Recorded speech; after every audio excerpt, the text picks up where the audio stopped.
Quite the bit to cover. We're going to break down the prosecution of Daniel Penny. Not really a prosecution. That's a less of a word. He's been charged with manslaughter. Now, in some people's opinion, he should have been definitely charged with second-degree murder at the least. And we're going to look at a short news clip here of essentially what occurred. We understand that Daniel Penny was the man who unlawfully strangled and choked an unarmed, unsheltered black man on a New York City subway quite some time. And it's been a week since this incident has occurred, and he is now being charged. At first, he walked away without any charges happening to him at all, but now he's being charged, but with a less of a charge. Now, no one doesn't know if he's going to be involuntary manslaughter or voluntary manslaughter, which does change the outcome if he is prosecuted and charged. So we definitely need to look at this. Just a short bit of this before we get into the heart of the video. But I do want you guys to essentially listen to this quick clip that CBS News have prepared. Fair use, fair use. Breaking news tonight in Manhattan. The Marine veteran seen putting Jordan Neely in a chokehold on a subway train will be charged with manslaughter. Good evening. I'm Dana Tyler. And I'm Dick Brennan. CBS 2 News has learned that the Marine veteran Daniel Penny will surrender to the Manhattan DA's office tomorrow. CBS 2's Jennifer Bisram joining us live at a rally in Lower Manhattan tonight. Jennifer? Dick and Dana, the Manhattan District Attorney's Office confirming with us just a short time ago that Daniel Penny will be arrested and charged with manslaughter tomorrow. Yes, there was a protest happening here earlier today and a rally that happened earlier as well. Protesters calling for an arrest in this case. Now, it is welcome news for Jordan Neely supporters and New Yorkers who wanted to see an arrest in the case. Jordan Neely's death was ruled a homicide last week, and since Jordan Neely's supporters, included some city leaders, have been protesting, saying they wanted charges to be brought against Daniel Penny, the Marine veteran who was seen on video putting Neely in a chokehold on an F train that ultimately led to his death. Now, witnesses say on May 1st, Neely, who was homeless and often performed on the subway, was acting erratically and screaming on the train before Penny tried to subdue him. Penny's attorney has maintained he never intended to harm Neely. The Manhattan District Attorney's Office says the charge will be second-degree manslaughter. Take a listen to the people we talked with who were here at this protest earlier. I'm very to hear that. I mean, I think. So one thing I essentially want to break down about Daniel Penny and Jordan Neely is that, first of all, Jordan Neely didn't harm anyone. I think he essentially had a mental breakdown. This is just my perspective on it. He had a mental breakdown and was saying things that essentially made people uncomfortable. But there's no need to harm and kill someone based upon non-threatening acts, but just within their speech.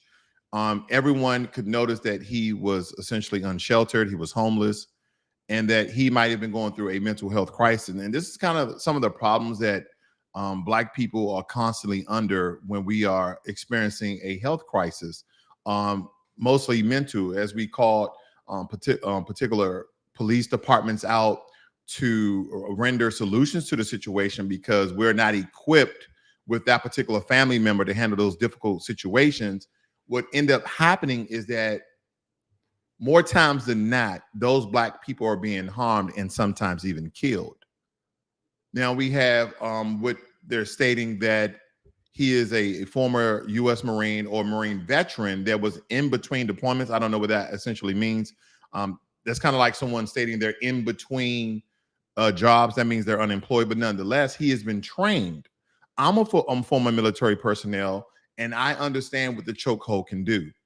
Whether it's a blood choke or wind choke, it can do substantial damage depending on how long you hold it.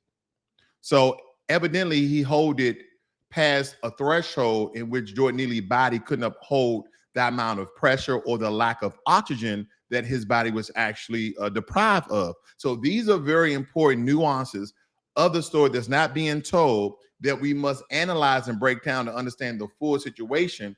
But we have to understand that this is once again white supremacy news media getting on code with law enforcement for this man to even walk free in the first place, because some of the questions that needed to be asked was, did he harm anyone? Did he attack anyone? Oh, he was just acting erratic. So why did you go ahead and put hands on this guy and put him in a lethal chokehold that strangled him to death? He should have been charged on the very same spot, or at least hold by the district attorney of that jurisdiction until charges were imposed. But that did not happen. He was able to walk free. And here's something else to point out too, family. Now, when we look at the definition, and this is coming from Bokwar Kelly, of the breakdown of the differences of first-degree murder, second-degree murder, and as well as manslaughter, voluntary and involuntary. So first-degree murder, you fully intend to kill the other person. First-degree murder, no questions asked. You wanted to kill them. You wanted to unalive them, and so be it. Second-degree murder, you know your actions may result in the death of another. Now, when getting taught the rear naked choke in the military, you have a trainer that is watching every action, every muscle fiber as you are imposing that rear naked choke on your opponent. And at the time that the opponent is in that rear naked choke, the trainer is there to stop you so it won't cause any bodily harm. Well, this wasn't a training event. This was a white man in modern day lynching in public, killing a black man. And someone was stating that, oh, there was another black man that was assisting Mr. Penny, Daniel Penny, by holding down the homeless man's arms. Well, we noticed that this particular black man was not a black American. I digress. Let's move on to the third one. Voluntary manslaughter. Your behavior shows you don't care if someone dies because of your actions. Involuntary manslaughter, you accidentally cause another person to die. And again, this is my conjecture. I do believe he should have been charged with second-degree murder, and hopefully those people who are on board, who are on the ground, on the grassroots, marching and charging for our brother Jordan Neely, is asking for that very same thing at the least, that is second-degree murder, because this has to stop. We have to demand justice. It will not be given to us. Good morning, Jermaine Anderson. Thank you for moderating, sir. So that's kind of my short 30-second spiel on that case. I know a lot of people within the space and the black media have been covering that, so I won't beat the drum on that too long. But let's move on to the heart of the story here. So America is in a state of emergency, and it has been for quite some time. Now, for Black Americans, the state of emergency has been ever since the white supremacists landed in this country and took it over. Yeah, we've been in a state of emergency. But now there's a second state of emergency when it comes to illegal immigration. And of course, the news media is on code. We even have Fox now stating that these are migrants. No, these are illegal immigrants, because crossing another country without authorization or prior authorization is illegal. So let's just call it what it is. And I know some of you may have friends who are associated with people who are crossing the border. You may have loved ones. You may have significant others. So be it. But a crime is a crime no matter what it is. And no one's looking at the long-term effects of illegal border crossing, illegal immigrants coming into the country. Again, the key word I want you guys to focus on is illegal, not legal immigration, but illegal immigration. So now that Title 42 has expired, it has now once again opened up the floodgates for any and everyone to come to America. Now, what's the major problem that this may impose? So there's all these different sectors that crime will increase, lack of resources, lack of land, because essentially all these countries, whether it be Asia, Africa, the Caribbean, South America, Central America, Mexico, everyone comes to America for these quote unquote opportunities and the amount of land and resources that we have. But the influx of people that's plusing our numbers at a rapid rate We cannot react in such a manner to assist in the economy and infrastructure, house and properly take care of all of these people. And guess what these people are being taken care of with? That you guys have no say so because you cashed in your voice. Remember, if you don't vote, you don't have a voice. But now that you voted, where's your voice now? The only thing that you can do is pound the pavement and we need to put the border wall back up. Because as we walk through this, family, you're going to see that Joe Biden is now recanting on some of the words he was talking about. This is a country of immigrants. So let me show you an alarming number right here. About 60,000 people are waiting to cross from the U.S. from Mexico. Now, let's take into part. All of these people are not Mexican. These people are from Guatemala, Venezuela. They're from all over Central America as well as Haiti. So everyone is literally running for the border, literally, in these large caravans that's holding thousands of people, children, family, all sorts of people. Now, of course, understanding the dynamics of this large emergency, that you're going to have some terrorist cells in there as well. You're going to have some white supremacists in there as well. As I stated in my last video, there's a lot of hubs. There's a lot of clubs within Mexico who attribute to the neo-Nazi regimes and the ideology. Go check that out. Because that's one thing that a lot of us in this particular space, we've kind of covered, but not in detail, about the neo-Nazi regime and ideology coming out of Mexico and a lot of Central America, all the way down to even Argentina. So these are the things that we must map out, that we're going to have an influx of white supremacy in America, more so than we already have now. So there's not a matter of conjecture or perspective or being a narrative in some sort. This is just the facts of it, family. This is just the facts. So let's move on. I want to break this particular Associated Press article down and almost in its entirety, because this rings volume. They did a great piece. They displayed a lot of information because I really want you guys to understand what was Title 42. So it states here that Title 42 of a 1944 public health law allowing curbs on immigration in the name of protecting public health. What is Title 42 and what did it do? It was a holdover from President Trump's administration and began in March 2020. The authority allowed U.S. officials to turn away migrants who came to the U.S.-Mexico border on the grounds preventing the spread of COVID-19. And even though that Title 42 was enacted during the President Trump's term, we were still having issues with illegal immigration. Even though Title 42 allowed U.S. Border Patrol agents, U.S. military, Texas state troops, all across the Southern Hemisphere border. Let's look at that very quickly. Whether it was Arizona, New Mexico, California, Texas, they gave them the federal power and support in order to turn people away and not seeking asylum due to COVID-19 spreading. So that's why Title 42 was very important to slowing down the rapid influx of illegal immigrants crossing over into America for asylum. Okay, so that's essentially Title 42. It states here, before Title 42, migrants could cross illegally. You see the words here? Thank you, Associated Press, for saying illegally, not just migrants. Okay, for migrants could cross illegally, asking for asylum and be allowed into the United States. They were then screened and often released to wait out their immigration cases. Think about that. So you first cross over the border into a country illegally, and then after about 60 days or 60 hours or so, they say, you can go ahead and go into America, and don't you run away and try to get lost, and because we're going to recall you for your court case. How idiotic is that? That's freaking insane.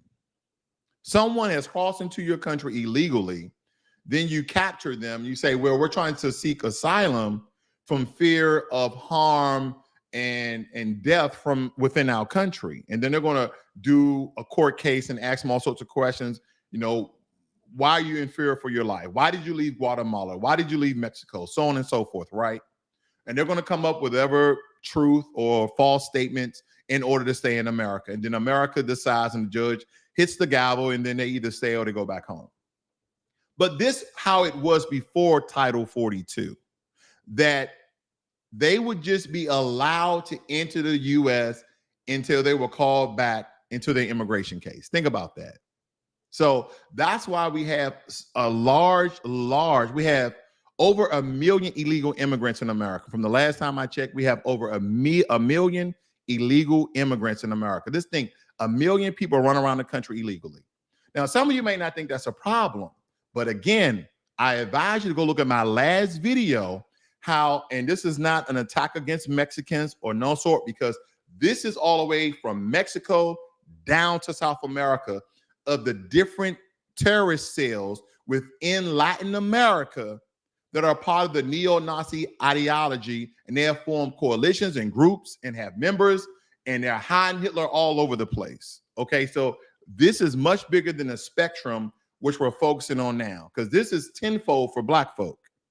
How would this affect us in a large manner? Now, a lot of us really never paid attention to, okay, that's them white people worry about that. They're the ones on the border with, acres of land. But this would directly affect you as well. Because a lot of the jobs, and it's not just about jobs, it's about white supremacy, it's about discrimination, it's about a whole slew of different things, family, that we have to understand the dynamics of this. I'm not telling you to be a Republican. I'm not telling you to be a Democrat, because I'm nothing. I'm just Black. And we have to start looking out for our best interests, because every other group looks out for their best interests. The Asians look out for Asians, more power to them. Hispanics look out for Hispanics, more power to them. Whites look out for whites, more power to them. But we need to stop this Black, brown, Black, white, Black, Asian coalition, because nobody else speaks for us as we speak for them. I digress. It states here, under Title 42, migrants were returned to over the border and denied the right to seek asylum. That's the key thing about Title 42. They were returned back over the border and they were denied the right to seek asylum. U.S. officials turned away migrants more than 2.8 million times. Now, I don't know if this was individually, families, caravans. I have no idea. Families and children traveling alone were exempt, meaning that they still were able to come. So they was probably most talking about onesies and twosies, right? President Joe Biden initially kept Title 42 in place after he took office. Then he tried to end its use in 2022. But we were still under that kind of COVID mandate, so to speak. So Joe Biden did something even bigger and better than that. Listen to this. Republicans sued, arguing that the restrictions were necessary for border security. Courts had kept the rules in place, but the Biden administration announced in January of this year that it was ending national COVID-19 emergencies, and so the border restrictions have now gone away. That's why essentially this has essentially ended. And family, this is a crisis. This is a state of emergency for Americans, okay? Okay, I know a lot of us, we're heartfelt. We have all of these children and families trying to come to America for a better way of living. But the one thing I understand about America, what they try to do to keep certain people within their country, they give them foreign budget. They give them foreign funds. So we have a federal foreign budget that we give aid and support to all these different countries. We've even given military and security support. So while we're not going inside some of these countries, and if it's fear of cartels and gangs and violence, why haven't we assisted them within their own country to keep them there? Was this a ploy by the Biden administration to create a buffer class of white Hispanics to plus up the numbers of white people to keep dominance over Black people or over non-white people? I'm just asking questions because we have to look at this in its totality, do we not? Now, let's listen to this very quick. So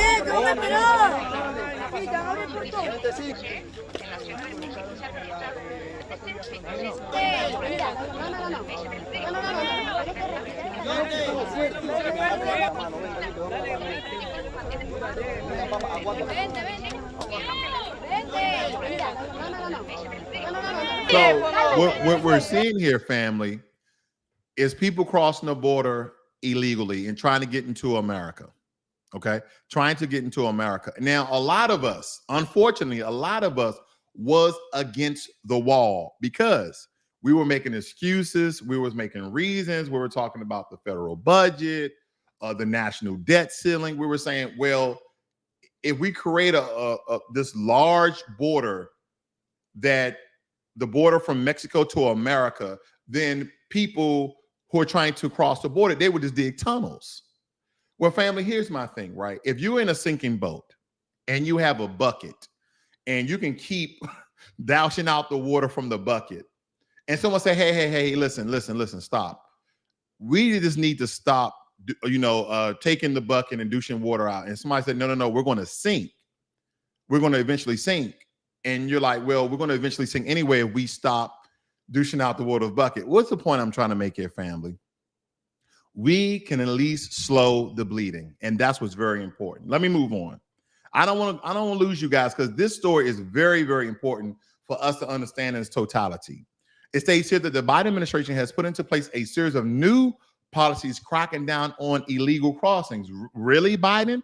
I remember you did a clip and you state that when someone asks you, can I look that up very quickly, family? Because I think seeing is believing.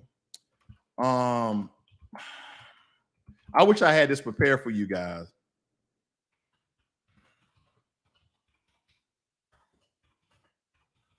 Because he disrespected Black people, and we did absolutely nothing when Biden stood in front of us as he was asked about reparations, and he stated that this is a country of immigrants. Hold on, give me a second here.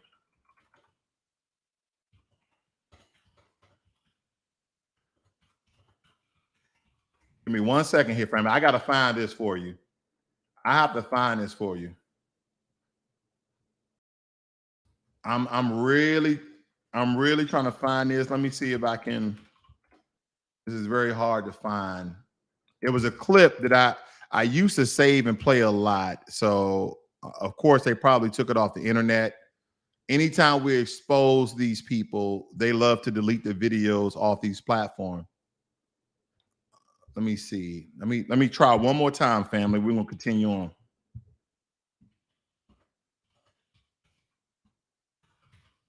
Let me see one more time. Let me see if I can find this. Yeah, I'm not seeing what I'm saying, but he stood up in front of. Let me see one more. I got one more chance here. One more chance here, because he was at a town hall. Let me make sure I put that key verbiage in there. Let's see here. Yeah, I can't find that clip, family, but it's definitely out there somewhere. And he was asked about reparations.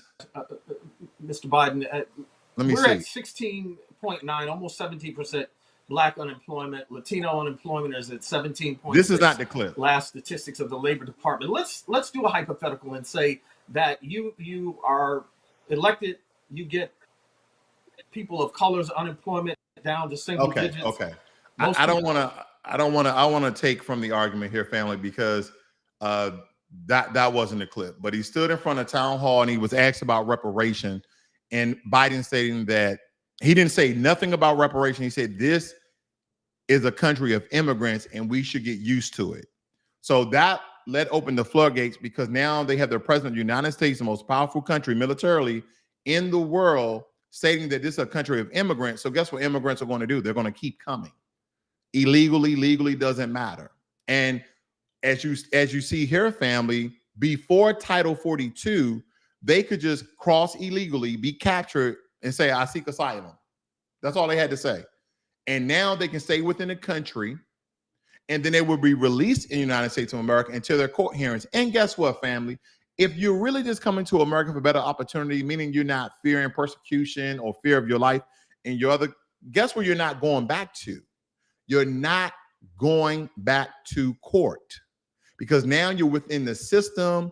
They're recording your information to a certain degree, and they can now hold you in internment camps or facilities until they deport you back. So a lot of these illegal immigrants that were released inside of America, they never showed up for their court cases. They never showed up. They got with distant family members, cousins, friends. They got it on their own. They were getting hired from different farms and ranches throughout these different states that border Mexico. And again, I want to point out that not all of these illegal immigrants are from Mexico. They're traveling through Mexico. But as we see here, we're going to see some of the patchwork that the Biden administration is going to try to do. I don't know if he's already in talks nationwide about some of the things he's going to do by putting these illegal immigrants in other countries, maybe to plus up their numbers for cheaper labor or some sort. But if you don't think that this influx of illegal immigrants, 30,000, 60,000, over 1 million illegal immigrants already in America, is not taken away from your jobs and security, I beg to differ. I just beg to differ, because it doesn't matter me stating that these people are upstanding citizens or not. You just have to know that if hundreds of thousands of people are in America from another country, all of them can be upstanding citizens. That's all I'm saying. So there will be increase in crime. There will be a decrease in resources. There will be a increase in unemployment. These are the things that we need to be looking at. Okay.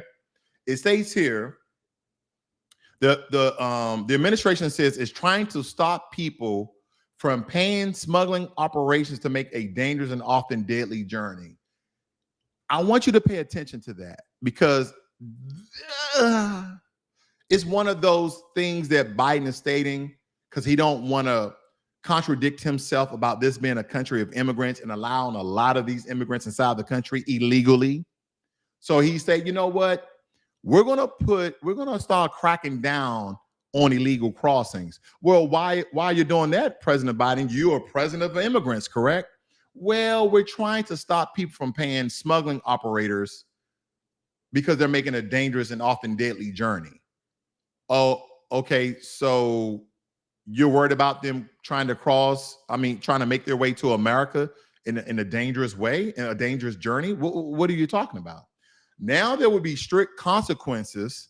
Migrants caught crossing illegally will not be allowed to return for 5 years and can face criminal prosecution if they do.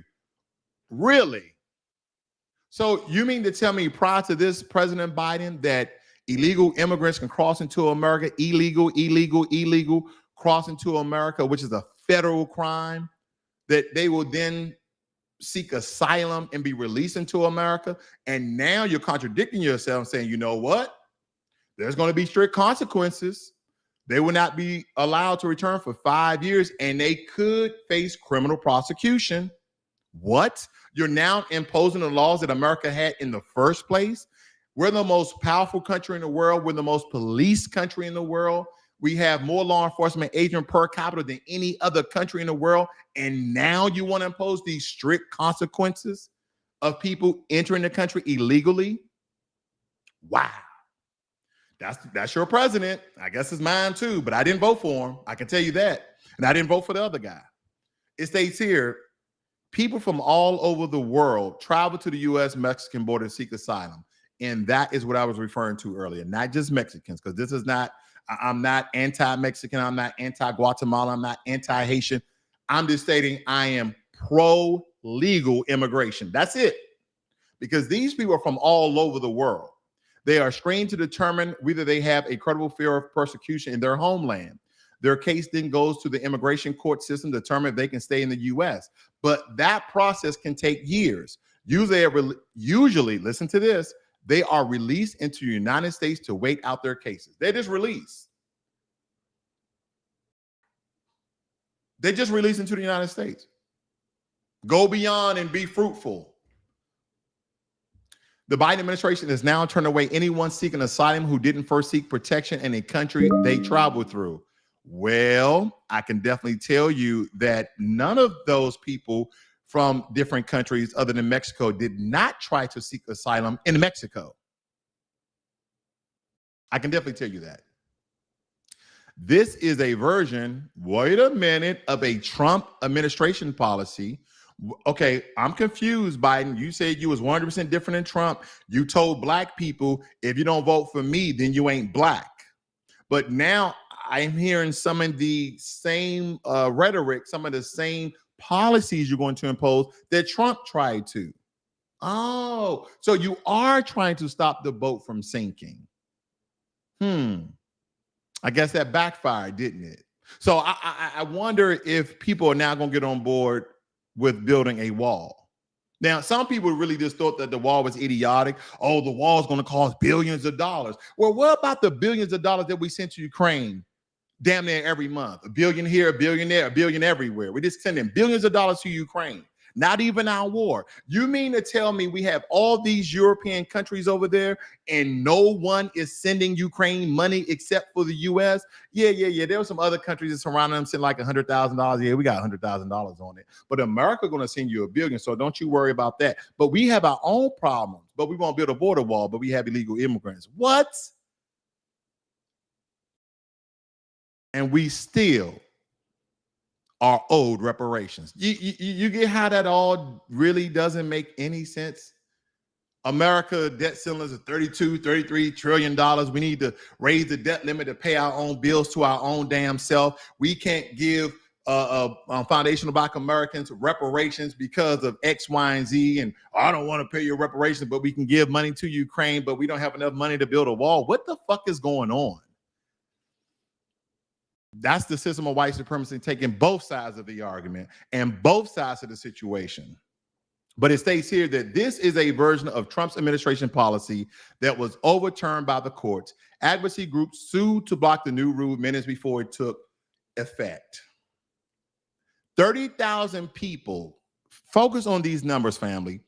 30,000 people per month from Venezuela, Haiti, Nicaragua, and Cuba, as long as they come by air, have a sponsor and apply online first.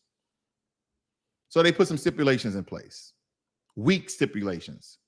The government also will allow up to 100,000 people, 100,000 people, family, 100,000 people from Guatemala, El Salvador, and Honduras in the U.S. who have family here if they too apply online. So if you have a family member here from Guatemala, El Salvador, and Honduras, then you can come up to $100,000 per month.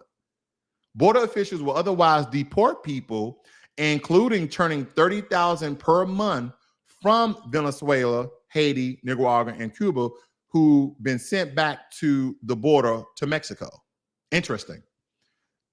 740 people per day have been allowed in using the app, which is being increased to 1,000 per day, meaning they're going to have increased numbers of immigrants inside of the country. It states here that families crossing the border illegally will be subject to curfews, and the head of the household will have to wear an ankle monitor bracelet. Immigration officials will try to determine within 30 days whether a family can stay in the U.S. or be deported. Usually the process would take years. The one thing I'm sort of confused and why we haven't done this with these international relations between Mexico and the U.S. is house them in Mexico on the border. Help Mexico with some of our tax dollars, because it doesn't matter. We're still doing it with our tax dollars on the U.S. side, but build facilities, okay, that's protected by Mexican federal troops of some sort, or state troops, or whatever they have. The federales that wear the mask so people can't understand that, see their identity, and house them in Mexico. But we keep cross-contaminating and bringing them inside of the U.S., and then we say, go beyond and be fruitful. We're going to put an ankle monitor on you. Family, some of us may know people who had ankle monitors who figured out how to detach them and reattach them, and fled wherever they needed to go to. We see this all the time. So I don't think that was going to suffice for the American people, but it's not sufficient. The Border Patrol stations are meant to house migrants temporarily and don't have capacity to hold the volume of people coming. Well, no shit. I don't know anywhere that you can hold 100,000 people, especially on the border, and are already too crowded. Exactly. Because if we go back up here, family, you are allowing 100,000 30,000 people per month. You're allowing 30,000 people per month from other countries. You know what? You know what's going to happen, family? Bear with me here. You know what's going to happen? Eventually, we will no longer be the United States of America. We will be called United Idos or Idos Unidos, meaning United States of America in Spanish. I know that was horrible, but nonetheless, we're going to look at shows like an MSNBC, like Lester Holt, right? Lester Holt does a nightly special. Was it once a week or every week of the night? And Lester Holt are going to get up there. He's going to be like, "Hola, ¿cómo está, mi amigos?" They're going to have to start speaking Spanish because we are a country of immigrants, right, Joe Biden? Where we are allowing all these different Hispanic countries inside of America, where we're not helping them fix their situations and issues within their country. Look at these countries, family. All of these countries, except for one that they label speak Spanish. Venezuela, Spanish. Nicaragua, Spanish. Cuba, Spanish. Guatemala, Spanish. El Salvador, Spanish. Honduras, Spanish. And Haiti, French.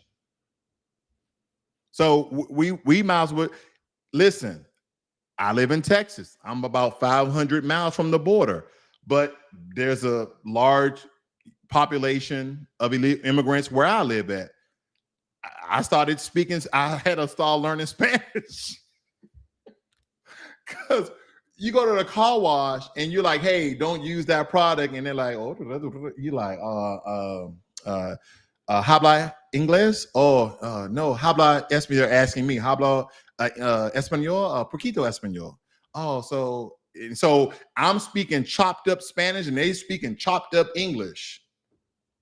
I'm just telling you the state and what to expect, family. I'm telling you what to expect. They states here that as a result, agents begin releasing migrants. Listen to this. Agents begin releasing migrants into the U.S. with instructions to appear at an immigration office within 60 days or face deportation. Now, you guys have watched many of shows, movies, series, etc., where ICE agents are coming to look for illegal immigrants who they release and now trying to gather and capture them to deport them. Doesn't that create a bigger problem? You're going to release them into America, then call them back into their court cases, which they know in the first place, the real reason why I left my country is because the lack of opportunity, the lack of resources, the lack of this, versus facing some sort of fear of persecution of a cartel gang or a family member trying to harm or kill me. No. Most of these people are coming here for these jobs that he can gather under the table and live a better life here in America illegally. And if you don't think that takes away from jobs, because some people say, well, immigrants and the Hispanics, they're the ones in the field picking the fruit. They're the ones doing X, Y, and Z. Well, family, a lot of those pick and fruit jobs are now going away. With the age of robotics, AI, and also technological advances, a lot of these farmers are now getting machinery to do some of this work because you don't have to worry about people getting sick. You don't got to worry about low numbers for that month because those robotics, that machinery is going to do it every single time. The only thing you need is a tech to keep it maintenance. That's about it. Let me move on. It says here that agents were told to begin releasing in any area where holding facilities were at least 125% capacity, meaning that they were 25% over the allowed capacity. Then you can just start releasing illegal immigrants inside of America. Let them go. We don't have enough room for them. Just go beyond. Think about that. Have they ever done that for prisons? Have a prison ever been overpopulated and they say, you know what, just let them go?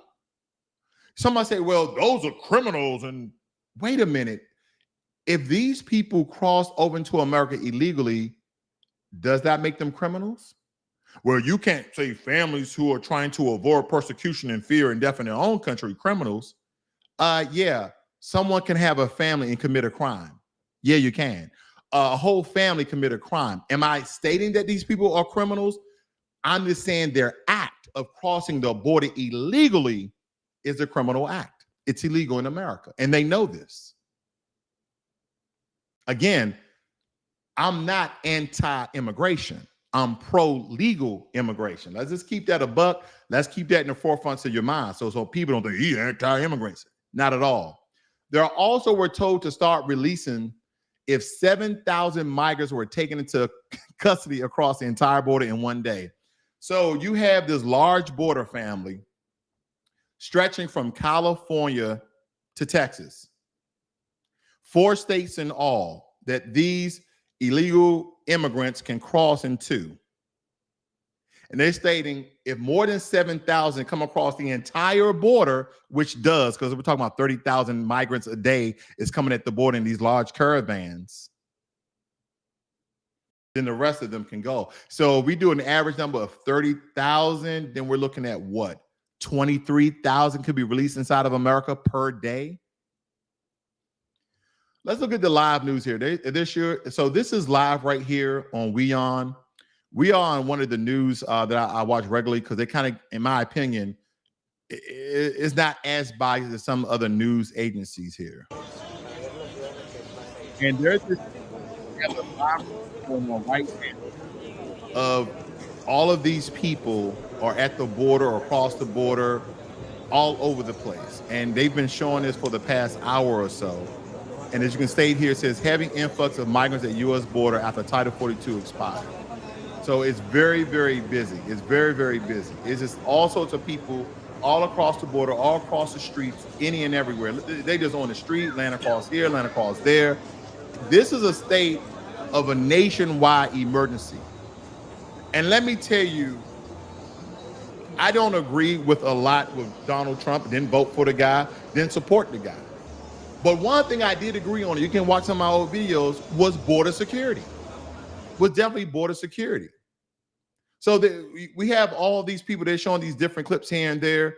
And don't forget, family, you're only seeing one.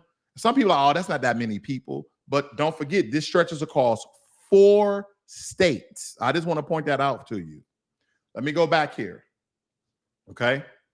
U.S. officials plan to open 100 regional migration hubs across the Western Hemisphere where people can seek placement in other countries, including Canada and Spain. Did he speak to the president of Canada? Did he speak to the president of Spain?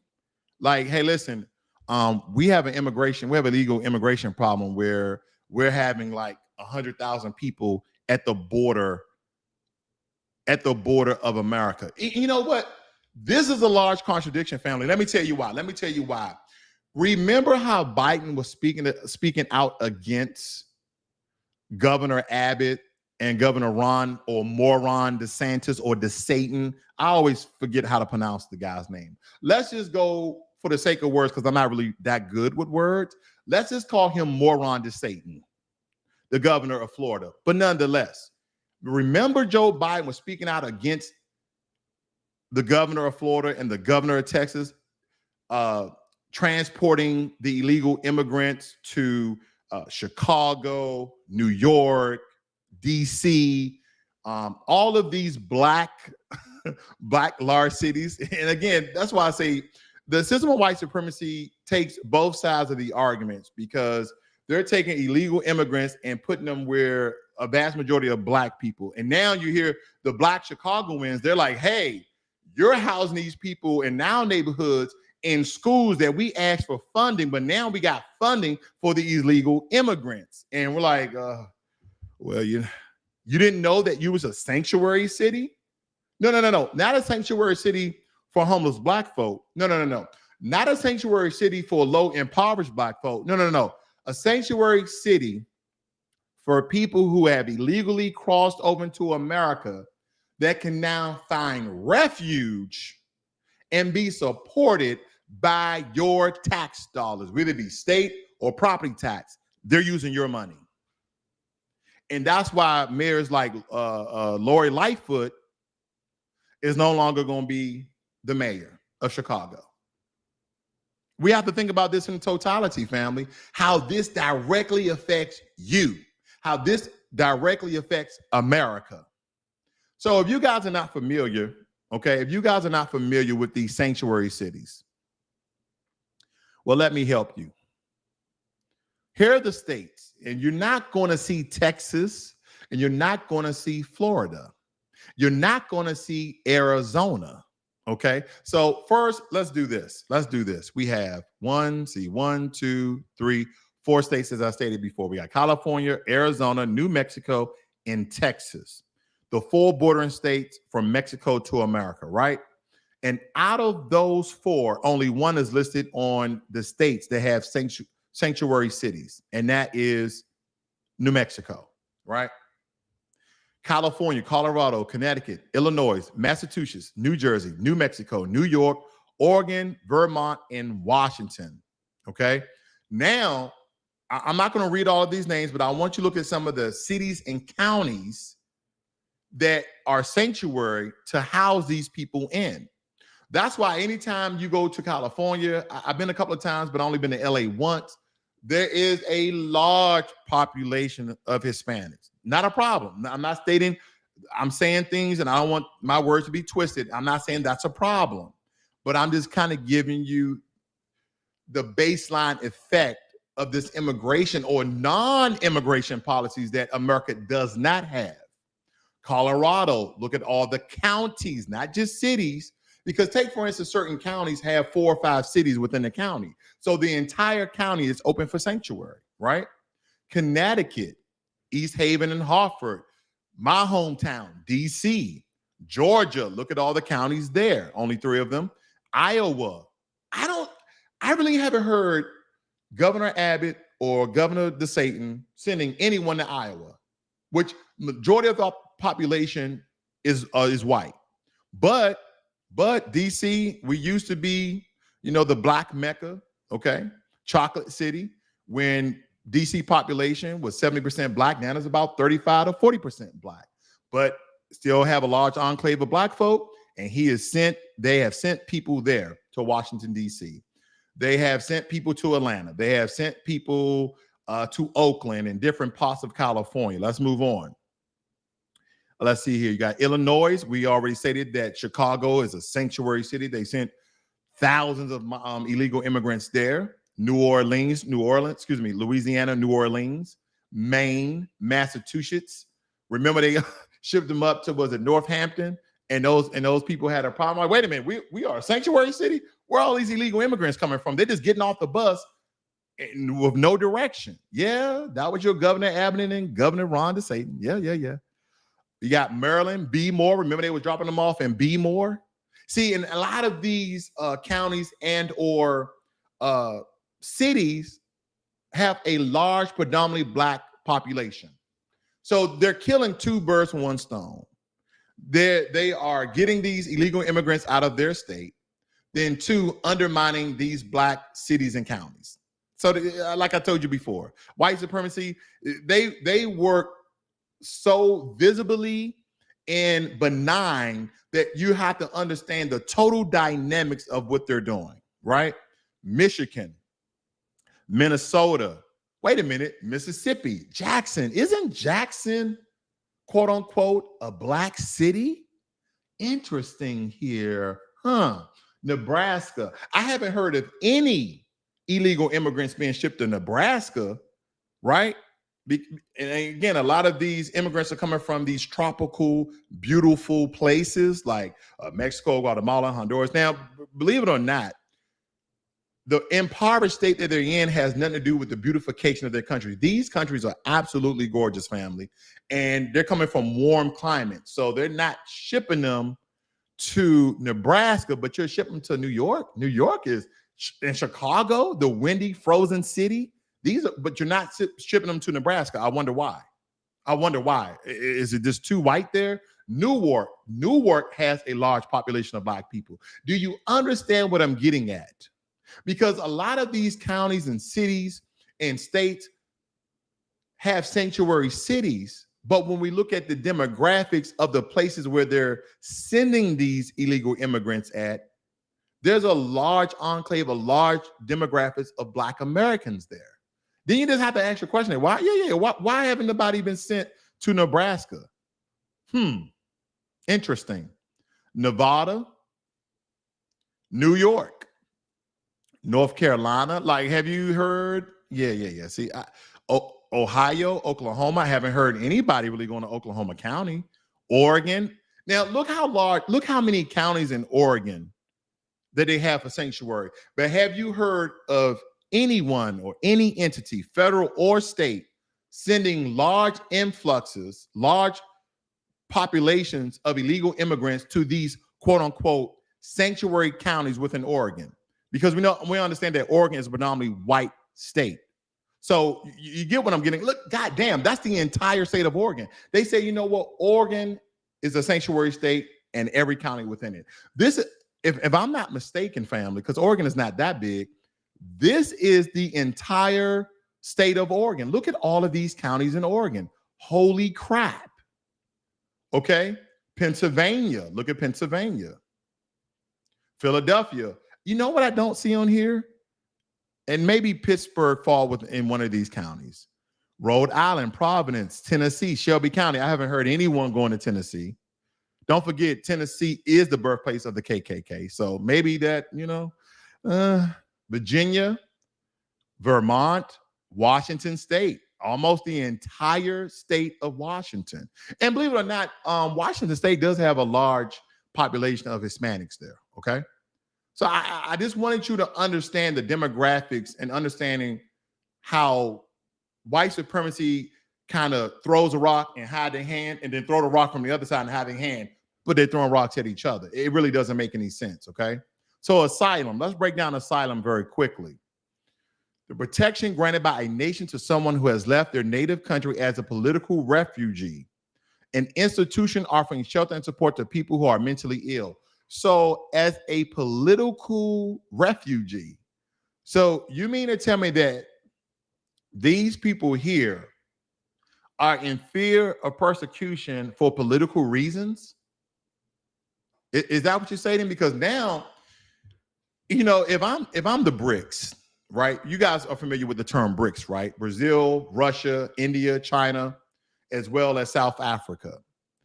If they were ever wanted to go to war with America, we're fighting all of these different fronts. We're supporting Ukraine, giving them money, giving them military supplies. We're fighting the war, immigration. We have active duty troops, reserve troops, National Guard troops, all sorts of people. We have all of our military people dispersed and disseminated across the border in order to slow down illegal crossing the border. These are some of the issues that America is facing, but nobody wants to really talk about it because, as I stated before, Joe Biden told you guys that this is a country of immigrants. But then good old Sleepy Joe, he went back on his words. Yeah, he did. Where is that?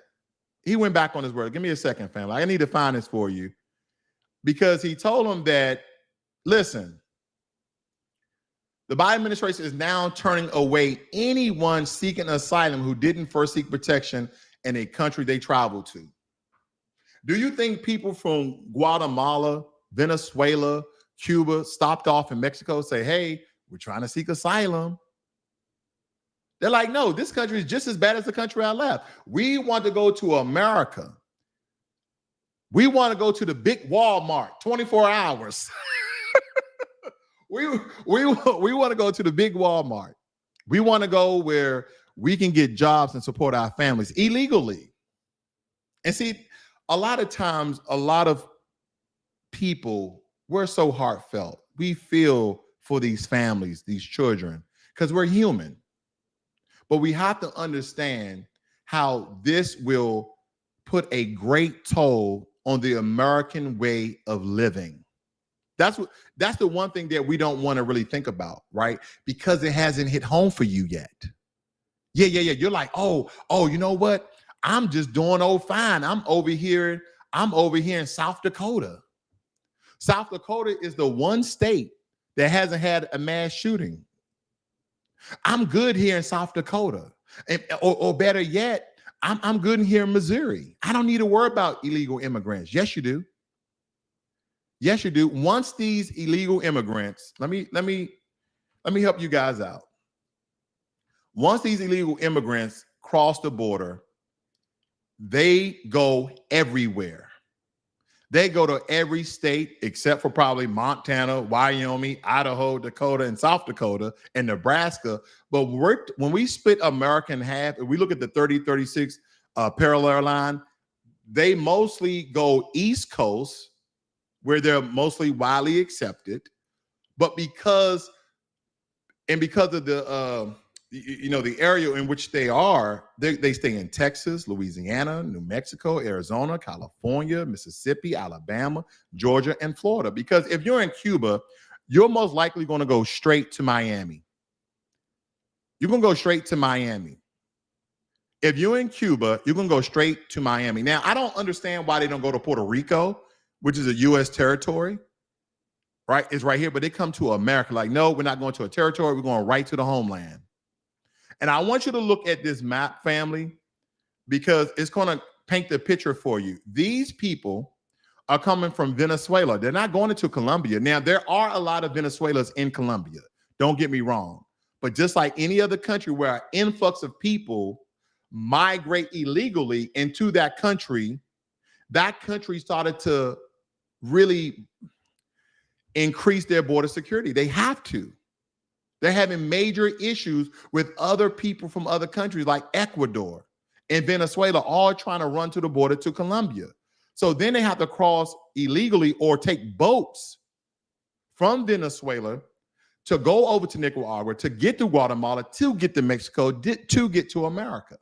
Because the one thing that you guys may not understand, you're saying, well, if the Cubans are taking small watercrafts in order to reach America, why aren't people from Guatemala, Nicaragua, Venezuela taking these same watercraft to go to Louisiana? Very, very few of them can afford it.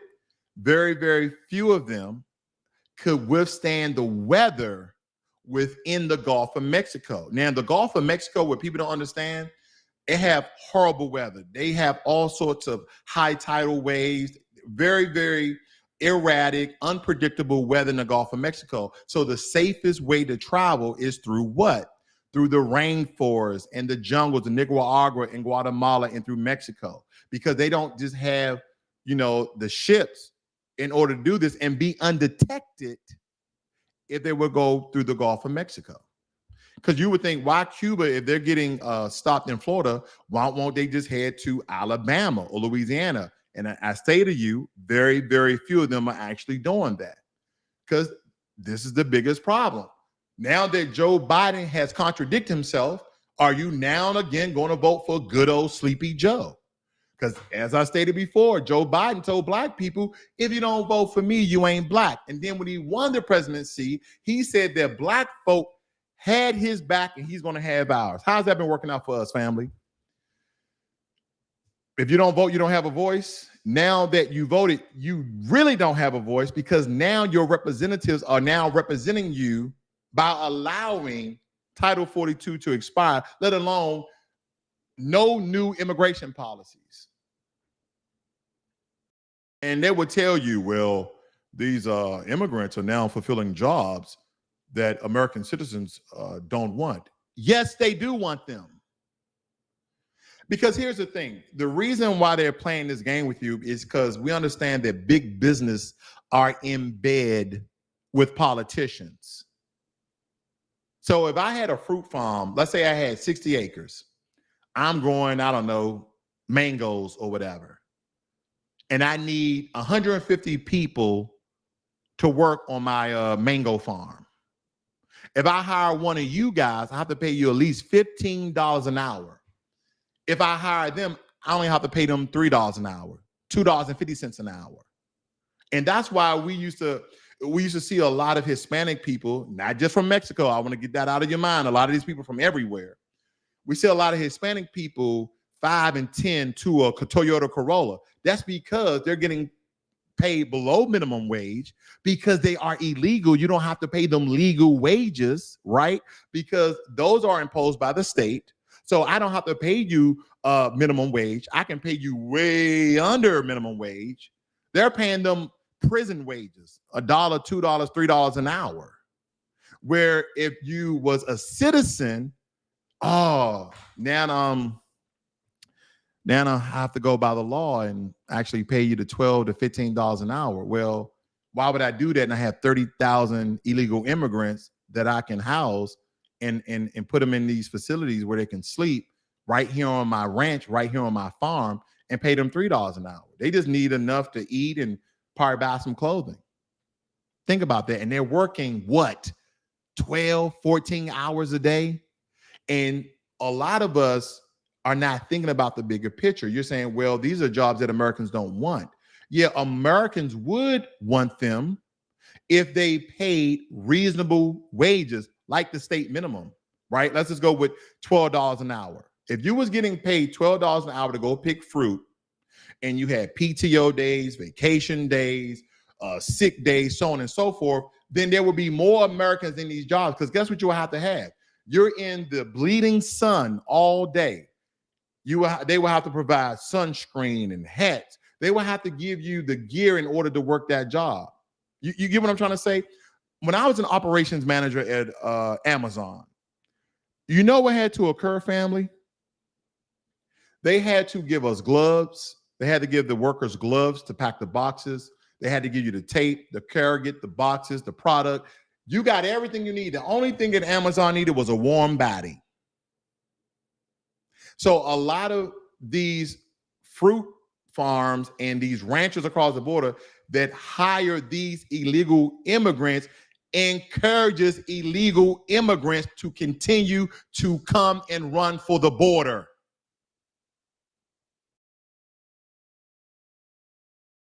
It's a crime. And America is not cracking down on those people who are majority white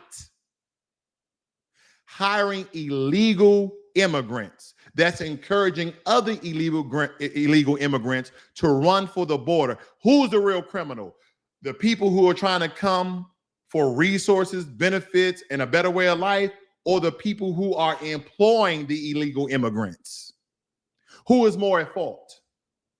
Because if I lived in one of these other countries and I'm running for the border for better opportunities and resources and benefits, and I get to the border and I say, hey, none of these American people are hiring us. They stopped hiring us. So like Florida did, and Florida imposed a rule. Let me pop that up very quickly. Did y'all see what Moron DeSatan did?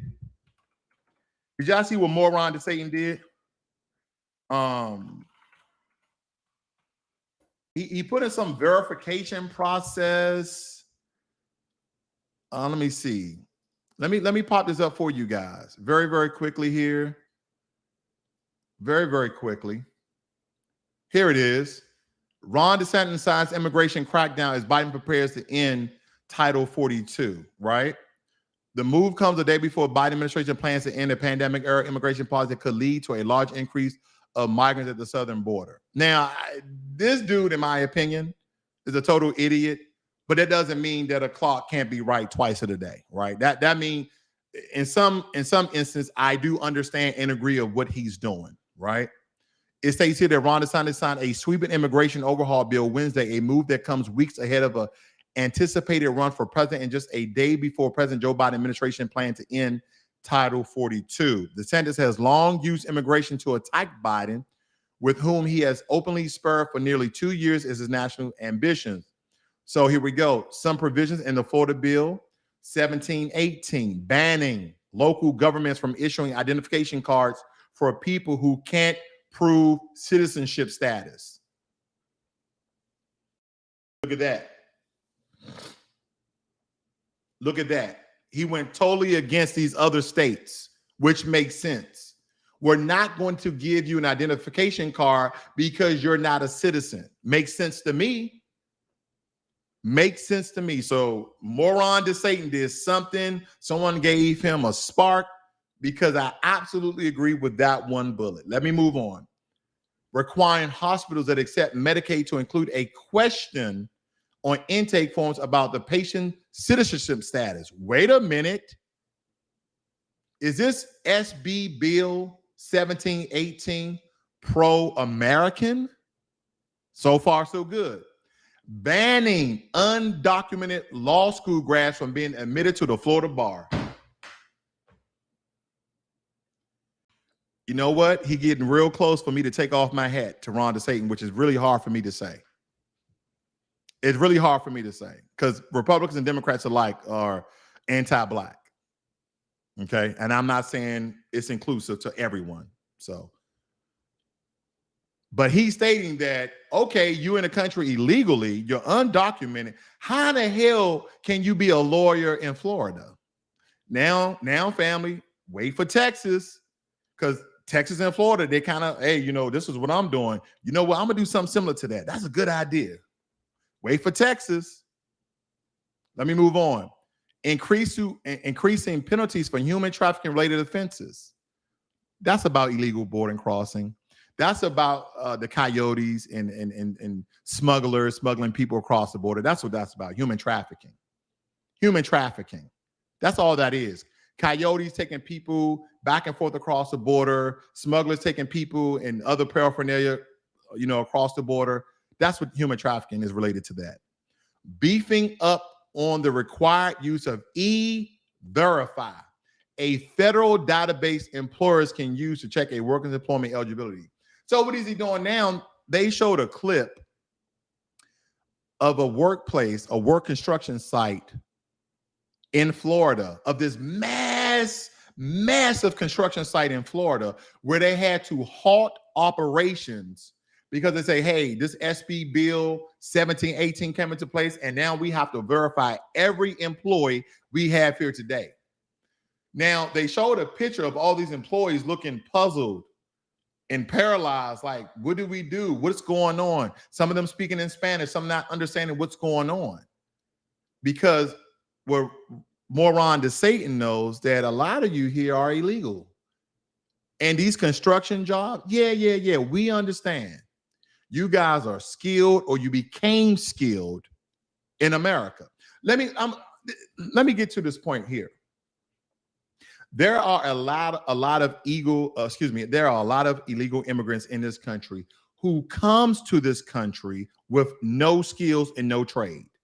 They learn from those who are already here. I've seen it. I've seen it with my own eyes, where these other Hispanics who may be legal citizens take upon illegal citizens and teach them the trade. They teach them roofing, framing, cement, drywall, whatever it may be, bathroom, whatever upgrades in your house, all types of construction. They teach them right there on the job. They come over here with no skills. See, family, back in the 1800s, Let's bring in live from the southern border, Anna Giaritelli with the Washington Examiner. She is in El Paso, Texas, and Todd Bensman, a fellow at the Center for Immigration Studies, is right across the border in Matamoros, Mexico. Thanks to the both of you for being here. Todd, got some background feed here. So back in the 1800s, they used to teach Black folk trades. Training in art, trade, mystery, and employment, opportunity of exploration of free Black apprentices in New Hanover County, North Carolina. But in high school, a lot of Black people used to learn all of these different trades: wood shop, carpentry, metal work, etc. But they don't do that anymore, because for a very long time, Black people were doing the same jobs as these illegal immigrants that's entering the country. But in a sort of another way to suppress Black people, they got fired, they got laid off, and they allowed these other groups of people to come in and start unions to protect them, like the Irish, the Italians. And now, because the white numbers are dwindling, illegal immigrants as the new buffer class for many of reasons. See, you don't just oppress a people by acts of discrimination, racism, bias. No. You limit their opportunities. You limit their resources by flooding their communities with other groups, right? Remember when you used to grow up, there used to be a candy lady. There used to be a candy shop with an old Black guy or old Black lady. And then you got around 15 to 20 years of age of your Generation X. Then those shops became mom and pops shops, And I ain't talking about your mom or your pop. I'm talking about Asians in your community. And then they started labeling you as the criminal. Because here's the thing, family. Even in our low impoverished neighborhoods, before they were low impoverished, kids always stole candy. You know, Jolly Ransom, put it in my pocket and I pay for this one. And now they're flooding the Black communities with illegal immigrants. As New York, as Chicago, as Baltimore, as DC. But we used to be the working class of America by the trades that we have. So really, family, the thing that Florida is doing, I'm not against. I'm not against, family. Let me move on. DeSantis acknowledged that immigration policy is set at the federal level and Florida's role is limited, but he has an intense focus, on trying to remove any incentives migrants may have to come to Florida. Right. He's trying to limit the amount of illegal immigrants he has in his country. In his state. Might as well call it a country, right? Now, let me just show you some of these clips of Eric Adams went to extremes. Because don't forget, he was pro-immigrant, but he started crying out against Biden and speaking against Biden because he needed some federal support. The national government has turned its back on New York City. Oh no, Mayor Adams. They turned your back on New York. First, you didn't have a problem. You was like, New York is a state of immigrants, but now you're crying out. See, it's like no one looked at the bigger picture. You cannot let hundreds of thousands of people in your country and act like things won't change for the better. There's going to be increase in unemployment, decrease of benefits and resources. And if you don't believe that it's going to take a toll on the infrastructure, then God damn it, you're not listening hard enough. Because when these people get injured and they go to the local hospital that is state funded, and you either pay state taxes or property tax, guess who's funding the bill? You are. Do we need to pop up the national debt? Because maybe Ukraine is getting all the money. Maybe Ukraine is getting all the money, or maybe it's just me. I don't know, family. I don't know. Maybe Ukraine, because again, we're roughly at $32 trillion in debt. We're roughly at $32 trillion in debt, family, and running. So we need to raise the debt limit, I guess. Let me go back. New York City Mayor Eric Adams openly reprimanding President Biden, a rare move from a fellow Democrat on the national stage. Every service in the city is going to be impacted by the asylum seeker crisis. The mayor saying it's taking an economic toll on the city, having already spent $817 million on housing and services for asylum seekers as of the end of March. Look at them unloading the buses. Yeah, get in there. He expects that number to balloon to $1.4 billion by the end of the fiscal year. He's really walking a tightrope here. He's trying to be pro-immigrant, saying this is helpful for the economy, helpful for the city, trying to... Can I ask you guys a question?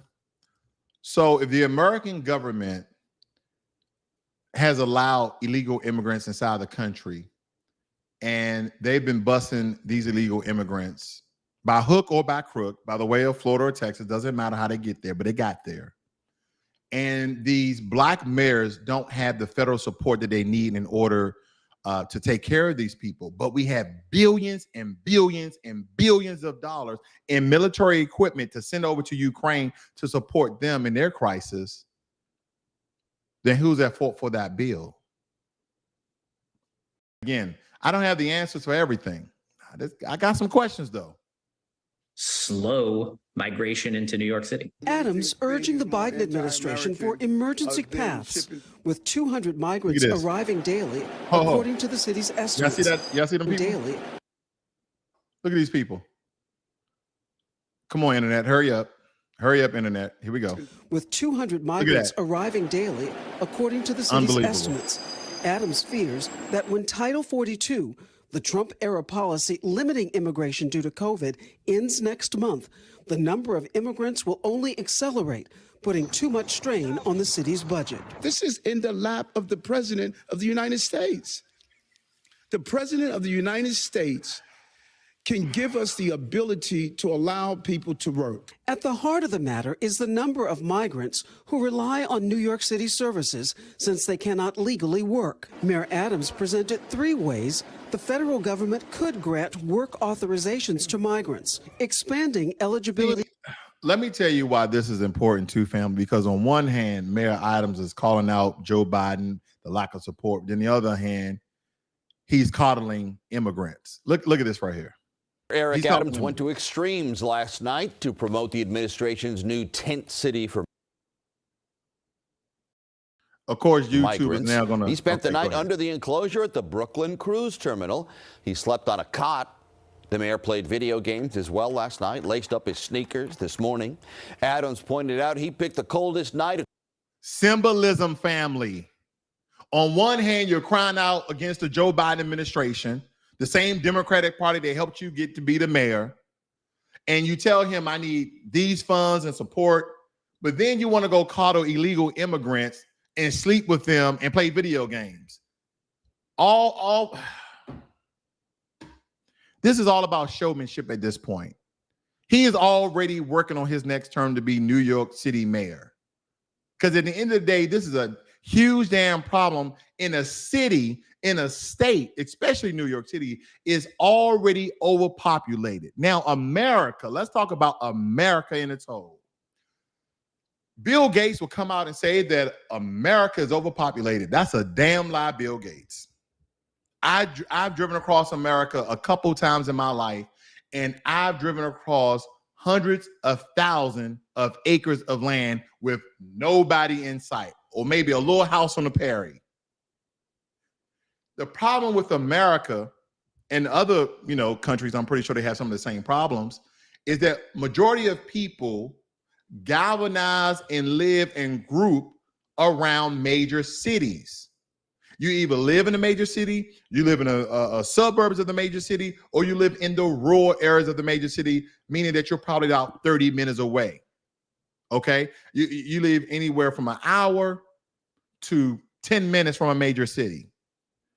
But when you look at the totality of America, if you're driving through Nebraska, Idaho, Montana, even Texas, to going to Oklahoma, you see acres and hundreds of thousands of acres of land with a little house on the prairie, a little house on a hill, a little house out there in the field, where there's onesies and twosies of people living. But people live close to cities because of opportunities. Because America at one point in time didn't do a mass virtual home working, meaning that we have all these people working from home via their computer. No, majority of Americans went into work.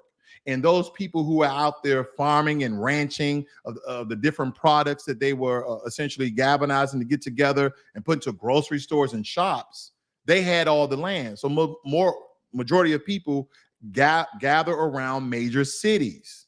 So typically major cities and the suburbs and areas around them are vastly overpopulated, but not America in its whole. And guess what we can't do? We cannot now disperse all of these people, these influx of illegal immigrants, and start putting houses and all of this around America, because that's what that would do. That would then delete and decrease the amount of farmland that we have to feed American citizens. Again, I'm not anti-immigration.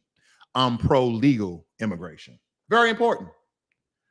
But this is symbolism, Mayor Adams, and you asked for it and you got it. Now my internet is slowing up. Good job, YouTube. Good job. We will be over 100,000 in the year to come. That's far more than the system was ever designed to handle. Exactly. That is my point, family. That is my point. This is one mayor talking about one city, and he's talking about over 100,000 people coming to his city. Now I want you to think about the numbers we spoke about earlier, about 30,000 people a day for certain countries, and then 100,000 people per day. That means when New York gets overpopulated, it's going to move to North Carolina and South Carolina and Georgia and Maine and Pennsylvania, all across the U.S. The infrastructure is built for a certain capacity, and you're speaking about a city like New York that's already overpopulated. Then it's going to start to overspill into other states, and then they're going to have the problem. Good job, Joe Biden. Way to open up the borders for illegal immigration. This is unsustainable. New York City is doing all we can, but we are reaching the outer limit of our ability. And by the way, if you ever been to some of these major cities, have you seen them build facilities for homeless Black people? Have you seen that? You see all of a sudden, all this money is coming out the woodwork in all these cities and states on a state and federal level, that now we can build shelters, but we couldn't build them for all the homeless people in LA. We couldn't build it for all the homeless people in DC, all the homeless people in all these major cities around the US. But now we have the money and resources to build these facilities for illegal people that committed a criminal act by crossing the border illegally. Wow. See, I would think that America was somewhat just. I would think that America is somewhat humane if they looked at the citizens the same way they look to people who cross inside the country illegally. To help. The shelter system overwhelmed. More than 61,000 people now living in shelters, just shy of the all-time record from 2019. We need help, and we need it now. Adams now looking for ways to send migrants to other cities, and said he's negotiating with... Did you hear that, family? What did I just say? I didn't look at this video into its entirety. I didn't even hear that, but I spoke it. I said this is going to start to spill into other states. He is now saying that because they're being overpopulated, it's going to spill into other cities. Can we hear that again? Is to send migrants to other cities, and said he's negotiating with cruise ship companies to house migrants on ships. But his primary plan... Wow. See, they never did this for Black folks, family. They will allow us to be killed in the streets by the hands of race soldiers with guns and badges, killed in the streets by white supremacy groups, killed in the streets by white supremacy vigilantes, and now they have the resources and propensity to house illegal people on cruise ships. On cruise ships, family.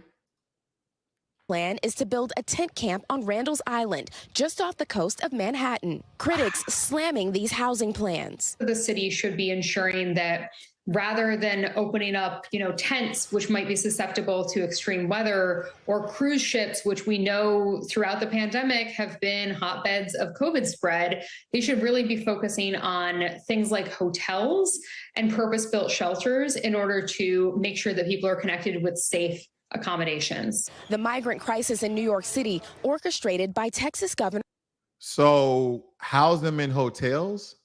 So now the hotels will be overpopulated, where American citizens cannot travel because now all of these hotels are filled up by illegal immigrants. All right. How about just create legislation that go against what we already have in place, that people who cross the border illegally are to be sent back and deported into their own countries, and that you need to go the legal route to get into America, to go through legal immigration. Because when you go through legal immigration and you fill out all these forms and application, that's going to the National Archives and headquarters to see that the population of America can only withstand a certain amount. Because at one point in time, the population of America rose to 350 million people. Then it decreased down to 330 million people, right? Because a lot of people was taking Plan B, having abortions, and they started to see, the dominant society started to see their numbers dwindle. Then they noticed that by the year, 2045, 2055, that white people no longer be the majority. So they started to influx immigrants to beef up their numbers, so to speak, and also continue to decrease the amount of resources in other low impoverished Black communities and give those resources to illegal immigrants, as we see here. But now, as America is feeling the pressure on all these accounts, then guess what? Guess what? They're now contradicting them own selves. That's what's going on. Greg Abbott. In a statement, Abbott's office telling NBC News, Mayor Adams is an absolute hypocrite. I'm no friend of Greg Abbott's, but I do agree that he's a hypocrite. And didn't I say that, family? And again, this is one of those news videos I didn't even look at, but I could just tell where it was going. Adding, instead of fear-mongering and complaining about a few thousand migrants in his sanctuary city, Mayor Adams should call on President Biden to do his job and secure the border, something the president continues failing to do. Right. So Mayor Adams, right, contradicted himself, and now it's becoming a hypocrite. And I hate to say it, I agree with Governor Abbott, because you're crying about you need this support, need that support. But the reason why you are in this predicament in the first place is because you're trying to do party over America. You rather coincide with the Democratic Party instead of looking at the faces of your citizens and say, you know what, we have a major problem here. And I'm going to call out Joe Biden and say, hey, we need to secure the damn border. New York City cannot handle any more illegal immigrants. New York City can no longer handle any illegal immigrants. And the one thing that people are not talking about when it comes to illegal immigration, family, guess what they're not talking about? They're not talking about the illegal immigrants from Asia. New York City has a large population of illegal immigrants from Asia. So Mayor Adams is a hypocrite. You want support, you need this, you need that. What's the real problem, Mayor Adams? Because for a very long time, illegal immigration has been the #1 problem in America, and people have been ignoring it. Now everybody's paying attention to it. You know why? That's because these good old white people, they started to see an influx in traffic. They started going to some of these public domains and started seeing an influx of people that do not look like them. And they have to stay in line 3 times, 4 times the amount. And when these people go up to the counter, they can barely speak English, but they have an identification card. But now Joe Biden's contradicting himself, saying, we're not giving out identification cards anymore. Really? You're going to start turning these people back and have to wait 5 years to come back? And if they do, they're going to be persecuted federally? Interesting. Very interesting, Joe Biden. Very, very interesting. This is very interesting stuff, America. Family, this is very, very interesting stuff. In Washington, D.C., some 50 migrants dropped off at the residence of Vice President Kamala Harris early Thursday morning, marking the 4th time since September. Okay. I'm giggling because it's stupid. It's not funny.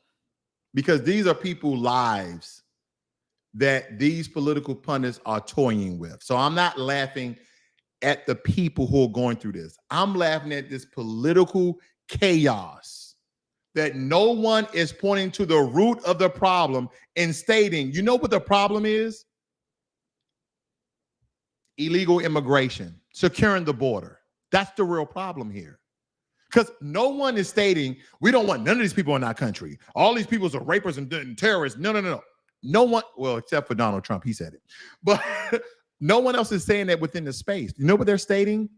We want pro-legal immigration, legal immigration, legal immigration. And the only way you're going to have that if you secure the border. I've been to over 40 countries, family, and they have, in some of the poorest countries in the world, and guess what they had? Secure borders.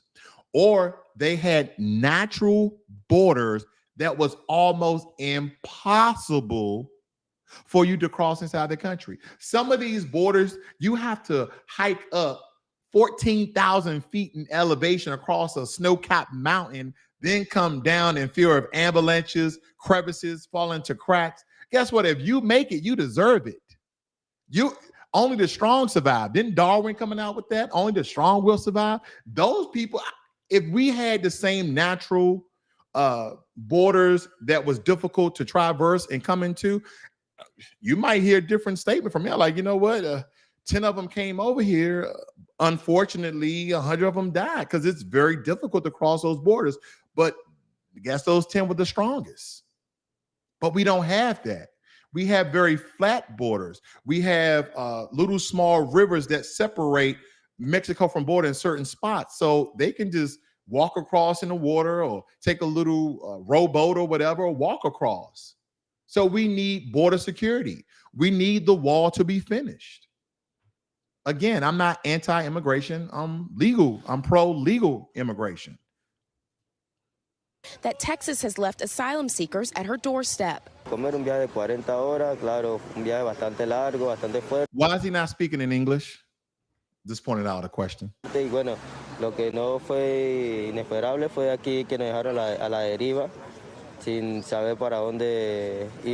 They have been told to get on these buses and promised that an organization would receive them here, give them food, shelter, and a job.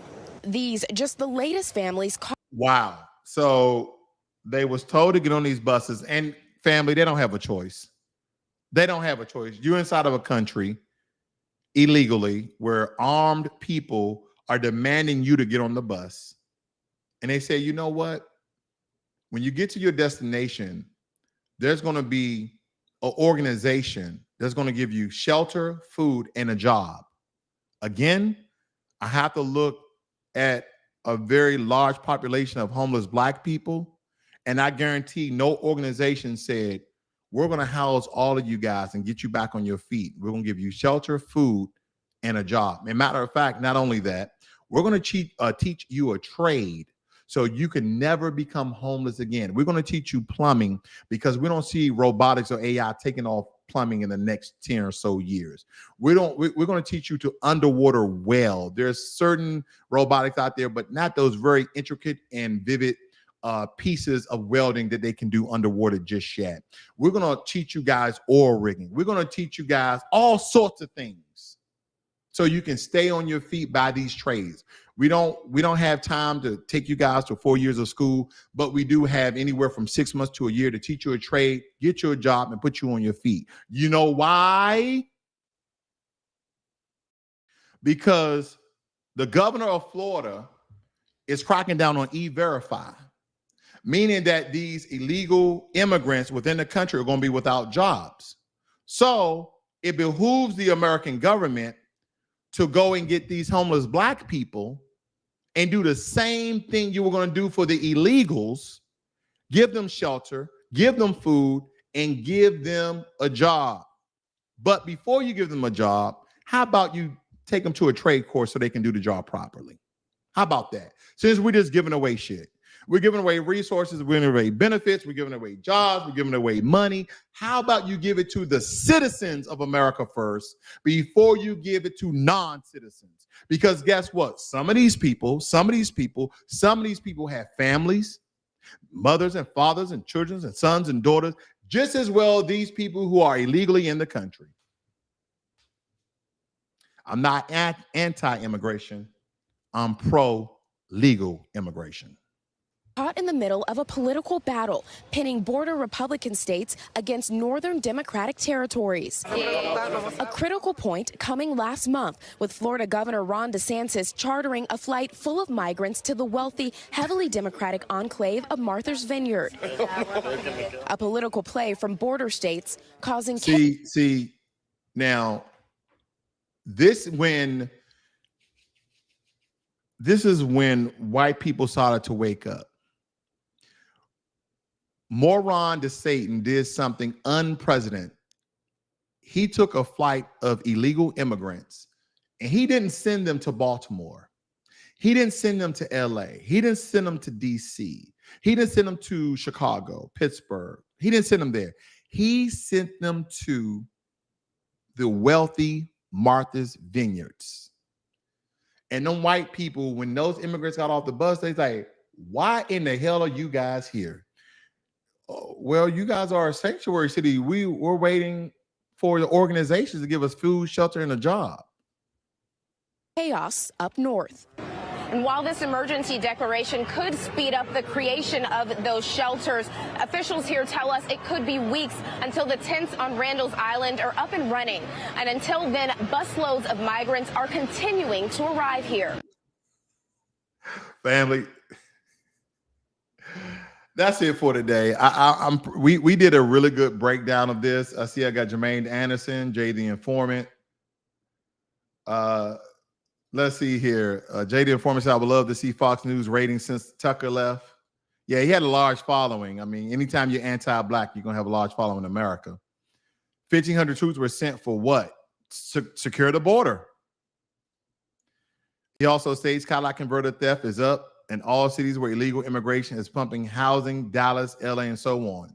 And don't forget that illegal Cadillac converter theft was actually ringleaded by Asians. I want to point that out because we can't keep continuing to think that because we have all these illegal immigrants that's coming from south of the border that's mostly Hispanic, that we don't have an illegal immigration of Asians and some of the crime rings that they have within America as well. See, they have always made black people the criminal class of America. But if you look at any of these reports that they have of the criminal classes and the crime rates, that black people aren't really high as people thought. No. And we understand that simple numbers, white people outnumber black people. But when you deal within the percentages, if any of you guys took one class of math, anytime you have unequal simple numbers, you then have to do things based off percentages of those particular numbers, which give you the true value of what the issue is. So when we look at the percentage of crimes in the white community against percentage of crimes in the black community, guess what? The white community have double the crime. But what they do is, in the system of white supremacy and mass media, they keep projecting black faces on TV when it comes to crime and this new agenda of LGBTQ, that majority of black men and black women are part of the LGBT community. Not stating that is wrong or right, but that is absolutely not true, because we understand that the LGBT community only represent around 3% of America in its whole, according to the last polls that came out in different perspective statistics and polls that were out publicly. So when we look at these things, family, you have to do a deep analysis versus this taking with mass media, because every now and again mass media does do good reports, but you have to comb through the rhetoric, okay? Because they'll give you a headline on one thing, but when you read within the context, it's totally different than what the headline is. They may give you the truth in the headline and false statements within the journalism, or vice versa. So you have to look out for that. Look out for that as well.